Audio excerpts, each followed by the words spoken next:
invite you to my house. Sayyidina Khatim Asam rahmatullahi ta'ala alayhi, first of all, he declined. He goes, no. But then when the disciple, he asked him a few times, Sayyidina Khatim Asam rahmatullahi ta'ala alayhi, he says that I will come to your house, but I have 3 conditions. If you can fulfill my 3 conditions, I will accept coming to your house. And the first condition is that wherever I wish to sit, you will not say anything. And the person, he thought to himself that maybe he wants to sit on a comfortable sofa. I'll arrange for that. And he says, Ya Sayyidi, no problem. Sayyidina Khatim Asam rahmatullahi ta'ala, he says, my second condition is, whatever I wish to eat, I will eat that. You will not say anything.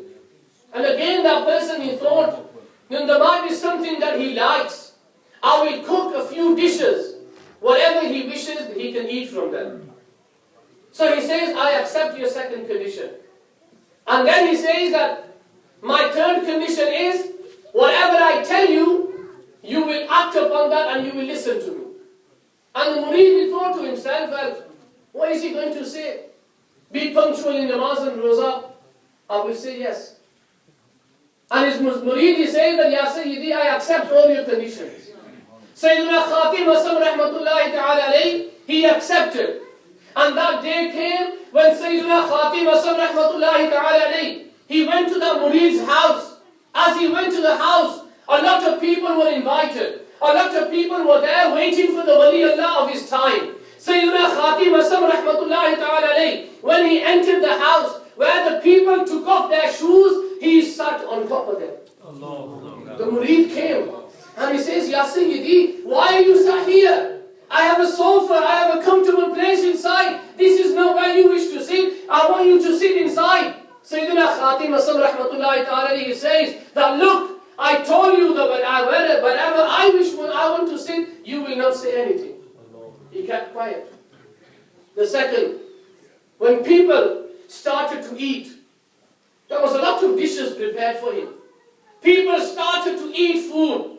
Sayyidina Khatim Asam rahmatullahi ta'ala alayhi, out of ajizi and inkisari, he took out one little piece of bread and started eating that. His murid, when he saw that, he came running to him. And he says, Ya Sayyidi, all this food was cooked for you. Ya Sayyidi, why are you not eating this food? Why have you just eaten one small piece of bread? Sayyidina Khatim Asam rahmatullahi alayhi, he reminded him of his second condition. Whatever I wish to eat, you will not say anything. Again the murid, he kept quiet. And then, when everyone ate food, Sayyidina Khatim Asam rahmatullahi ta'ala alayhi, he says to his disciple, come. When the murid came to him, he goes, go and get some wood and light fire to that wood. Put a pan, put a tawa on top of that fire. The murid, he immediately went and he bought some wood. He light fire to the wood and he put a pan on top of that. When the pan was boiling hot, Sayyidina Khatim Asam rahmatullahi ta'ala alayhi, barefooted, stood on top of that pan and he addressed the people and he says, oh people, today I have only ate one small piece of bread. Now I want all of you to stand on this pan barefooted and tell me what you have ate today. People start crying. Ya Sayyidi, this is your miracle.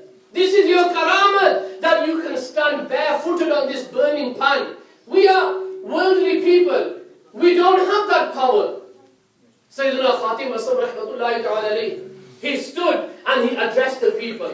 He did a bayan to the people. And this bayan was not only for him. This bayan was not only for the people of that time. This bayan was for me and you as well, so that we can learn. Sayyidina Khatim Asam rahmatullahi ta'ala alayhi, he says to the people, oh people, today you are saying to me that you cannot stand on this pan barefooted. How will you be able to stand barefooted and even naked on the day of judgment when the earth will be made out of copper? Today the sun is so many millions of miles away from your head. On the day of judgment, the sun will be just 1.25 miles away from your head. What miracle will you possess? What karamat will you have that you will be able to stand there? I've only asked you to give me an answer of what you have ate today. On the day of judgment, when Allah Ta'ala, He says to you, ثُمَّ لَتُسْأَلُنَّ يَوْمَئِذٍ عَنِ النَّعِيمِ, and then every ni'mat, every blessing that Allah Ta'ala has given you, you will have to answer for that. How will you answer to Allah Azza wa Jal for all the blessing? How will you answer to Allah Azza wa Jal for all your life on that day?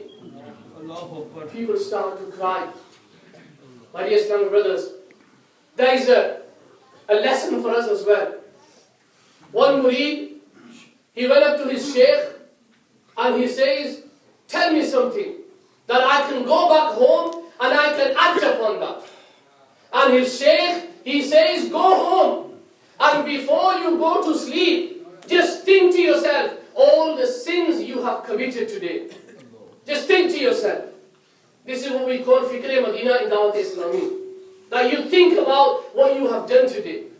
That murid, that disciple, he went home and at night before he went to sleep, he sat in one corner of the room and he started to think about what he has done today. And when all the sins he committed that day came into his mind, he started shivering. And because of the fear of Allah, then he started sweating. Early in the morning, he went to his shaykh and he says, Ya Sayyidi, the wazifa you've given me, I cannot do this wazifa. I only sat down for a few minutes when I started thinking about the sins I've committed that day. Ya Sayyidi, I started trembling. And his shaykh, he turns around to his murid and he says that you cannot sit for only a few minutes and think to yourself what you have done for one day. Imagine when you are standing in front of Allah Azza wa Jal and these questions will be asked about your life, how you lived your life in this world, how will you answer to Allah Ta'ala for all your life spent in this world?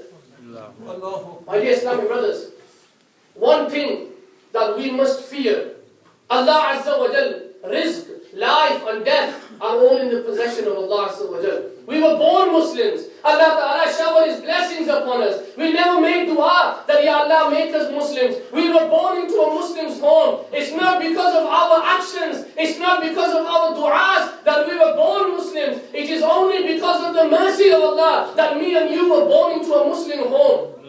But what will happen? When we die, are we going to die as a Muslim or not? Are we going to die with Iman? Are we going to take our Iman with us? That is something that we need to be worried about. Listen to one incident. Amir Ahl Sunnah, he writes this incident in his booklet.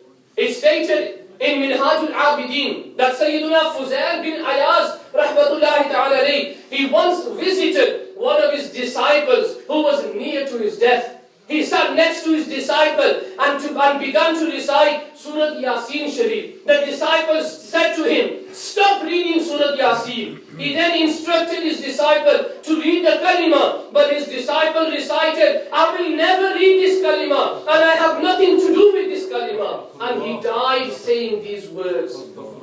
Sayyiduna Fuzail bin Ayaz radiallahu ta'ala anhu was shocked and deeply agonized by the way his student had died. He sat in his house and cried for 40 days. After the 40th day, he saw this same student being forced towards the hellfire by the angels. Sayyiduna Fuzail bin Ayaz radiallahu ta'ala anhu, he inquired from his disciple, what is the reason for this? You possess a very high status amongst my students. And the student replied, it was because of 3 bad habits. 3 bad habits that this student of a wali kamil of his time, he had these 3 bad habits and he lost his iman at the time of his death. What are them 3 bad habits? And my dear Islam brothers, when we listen to these 3 bad habits, when we listen to these, so many of us will say, well, I've got them habits as well. I do these as well. Let's listen to these 3 bad habits. Not just listen from one ear and take them out of the other ear. Let's listen to these bad habits so that they can sink into our hearts and we can learn a lesson. His murid, he says that the first is that I used to tell tales. I used to tell you one thing and I used to tell my friends something else. The second is jealousy. I used to envy my friends. And the third is that I used to drink alcohol. I used to drink sharab. I used to envy my friends and I used to drink sharab because I wished to treat a certain illness based on the advice of a certain doctor. I used to drink 1 glass of alcohol every